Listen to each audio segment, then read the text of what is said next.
क्या Patna civil court ने प्रशांत किशोर को इस बात की छूट दे दिया है कि आने वाले दिनों में वह प्रतिबंधित क्षेत्र में भी धरना प्रदर्शन का आयोजन कर सकते हैं, उनके लिए वैध होगा। बिना शर्त पटना सिविल कोर्ट के द्वारा बेल दिया जाना पटना उच्च न्यायालय के जो आदेश हैं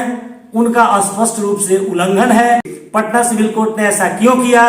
यह चिंतनीय मुद्दा है, यह जांच का मुद्दा है कि ऐसा किस परिस्थिति में किया गया और निचली अदालत को अपने ऊपरी अदालत के आदेश के खिलाफ कहीं जाकर कुछ करने का कोई अधिकार नहीं बनता है, उसका अधिकार क्षेत्र नहीं बनता है। नमस्कार, आप देख रहे हैं अब तक बिहार न्यूज। आज हमारे साथ वरीय अधिवक्ता और राजद के प्रदेश महासचिव डॉक्टर विनोद प्रसाद यादव जी हैं। सर, सबसे पहले आपको अब तक बिहार न्यूज में स्वागत है। सर, जन सुराज के सूत्रधार प्रशांत किशोर बीपीएससी छात्रों के समर्थन में अनशन पर बैठे हुए थे। प्रतिबंधित क्षेत्र होने के कारण प्रशासन ने उनको गिरफ्तार कर लिया। कोर्ट पेशी किया गया तो कोर्ट ने 25,000 रुपया मुचकले और शर्त लगाया कि आप प्रतिबंधित क्षेत्र में अनशन नहीं करेंगे, लेकिन ये प्रशांत किशोर ने कहा मुझे मंजूर नहीं है और उन्हें बेऊर जेल भेज दिया जाता है। लेकिन बेऊर जेल के गेट पे रहते हैं, वो अंदर जाने से परहेज करते हैं और थोड़ी देर के बाद बेऊर थाना ले जाया जाता है और वहाँ से उनको जमानत मिल जाती है बिना शर्त के। क्या कहेंगे इस पर? यह उनकी सोची समझी योजना थी कि प्रतिबंधित क्षेत्र में जाकर हम अपने कार्यक्रम को चलाएं, गिरफ्तारी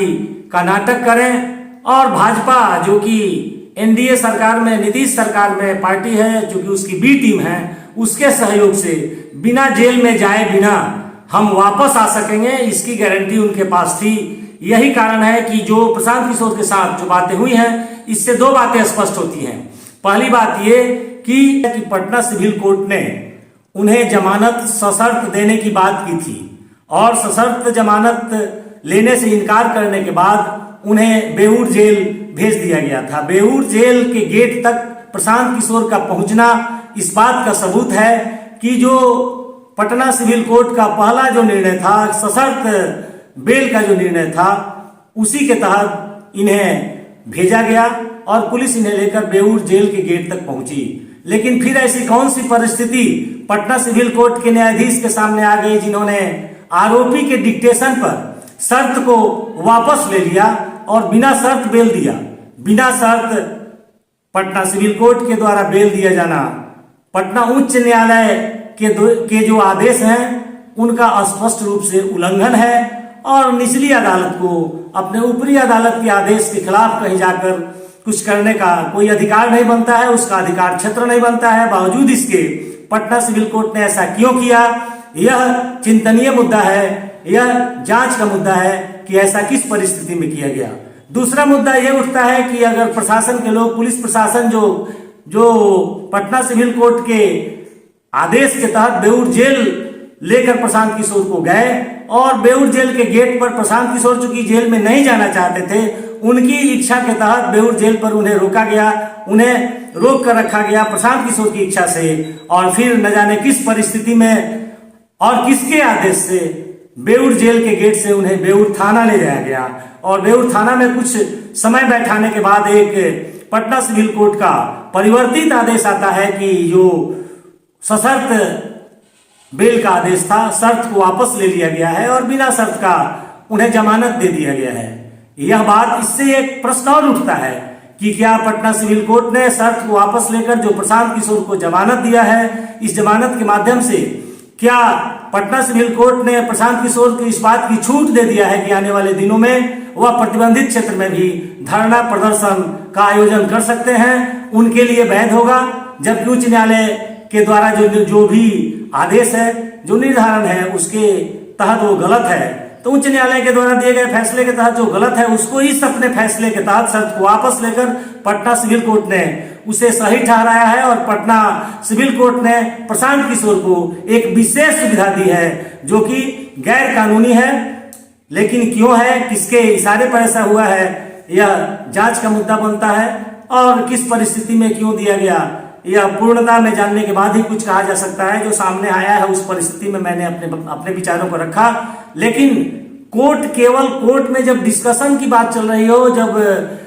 आरोपी का अधिवक्ता अपनी बातों को रख रहा हो, तो वैसी स्थिति में शर्त से इनकार और मानने की बात कर सकता है। लेकिन एक बार अगर कोर्ट ने अपना फैसला दे दिया तो फिर उसे वापस कैसे लिया गया? अगर वापस नहीं लिया गया तो फिर प्रशांत किशोर को न्यायालय से बेऊर जेल के गेट तक कैसे भेजा गया? इन बातों पर अगर विचार करेंगे या देश की या प्रदेश की प्रबुद्ध जनता विचार करेगी तो स्पष्ट हो जाएगा कि कहीं ना कहीं इसमें प्रशासन का, शासन का सहयोग और समर्थन है, और जो न्यायिक प्रक्रिया है, जो न्यायालय का अधिकार है, उस अधिकार क्षेत्र में भी कहीं ना कहीं प्रशासन ने अपने अधिकार का दुरुपयोग करके प्रशांत किशोर को एक स्पेशल राहत दिया है। और यह राहत तभी संभव है जबकि भाजपा पिछले दरवाजे से प्रशांत किशोर को दी हो, क्योंकि जनसुराज प्रशांत किशोर भाजपा की बी टीम है, जो कि आपने पिछले चुनाव में आप देख चुके हैं। आने वाले दिनों में भी यही स्पष्ट होगा। इसलिए भाजपा यह जानते हुए कि प्रशांत किशोर को अगर हम मदद करते हैं तो ये हमारी मददगार होगी, या आरजेडी और जेडीयू नीतीश कुमार दोनों के लिए यह खतरे का कारण बनेगा। चूंकि जो भी छात्र आंदोलन में बीपीएससी अभ्यर्थियों के आंदोलन के लिए जो जिम्मेदार है, उसके लिए नीतीश जी मुख्यमंत्री के रूप में जिम्मेदार है। भाजपा अपना उससे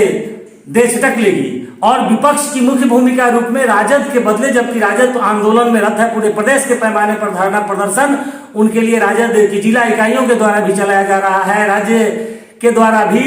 गवर्नर से उनका टीम मिला है। बावजूद इसके इस नाटक के द्वारा भाजपा प्रशांत किशोर को राजद के बदले मुख्य विपक्षी की भूमिका में खड़ा करके जन समर्थन प्राप्त करने की स्थिति उनके लिए बनाना चाहती है, और नीतीश कुमार मुख्यमंत्री के रूप में उन पर बीपीएससी की परीक्षा में होने वाली अनियमितता और छात्रों पर होने वाले अन्याय के लिए उनको दोषी ठहराया जाए। यह भाजपा का दोहरा गेम है जो कि प्रशांत किशोर के माध्यम से खेला जा रहा है, और प्रशांत किशोर बकरी का खून लगाकर अपने आप को शहीद बनाकर आने वाले चुनाव के लिए लाभ उठाने का प्रयास कर रहे हैं। बीपीएससी अभ्यर्थियों के आंदोलन से उन्हें लगाव था, तो गांधी मैदान में, गांधी प्रतिमा स्थल के पास ही जो प्रतिबंधित क्षेत्र था, क्या वहीं धरना प्रदर्शन अनशन जरूरी था? क्या पटना का जो इतना विस्तृत क्षेत्र था, या प्रशासन के द्वारा जो धरना प्रदर्शन के लिए जो आवंटित क्षेत्र हैं, उन क्षेत्रों में इन्हें जगह नहीं मिल पाया? स्पष्ट है कि जगह होने के बावजूद भी यह उनकी सोची समझी योजना थी कि प्रतिबंधित क्षेत्र में जाकर हम अपने कार्यक्रम को चलाएं, गिरफ्तारी का नाटक करें। जिस नेता को पता हो कि पटना उच्च न्यायालय के द्वारा राजद शासन में एक बार किसी मुद्दे पर जंगल राज की चर्चा किए जाने के बाद आज 20 वर्षों तक पूरा विपक्ष, भाजपा हो, जेडीयू हो या प्रशांत किशोर जैसे लोगों की अन्य पार्टियां हो, जंगल राज को नहीं भूल पाया है। लेकिन क्या प्रशांत किशोर को ये पता नहीं है कि उसी पटना हाईकोर्ट ने 2015 में यह निर्देश दिया था कि प्रतिबंधित क्षेत्र में या जिला प्रशासन के आदेश के खिलाफ या उसके द्वारा निर्धारित स्थल से अलग कहीं भी जो धरना प्रदर्शन किया जाता है वह अवैध है, गैर कानूनी है। तो इस बात को जानते हुए भी कि प्रतिबंधित स्थल पर धरना प्रदर्शन अनशन करना गैर कानूनी है, अवैध है, प्रशांत किशोर ने जानबूझकर वहां अपना कार्यक्रम किया।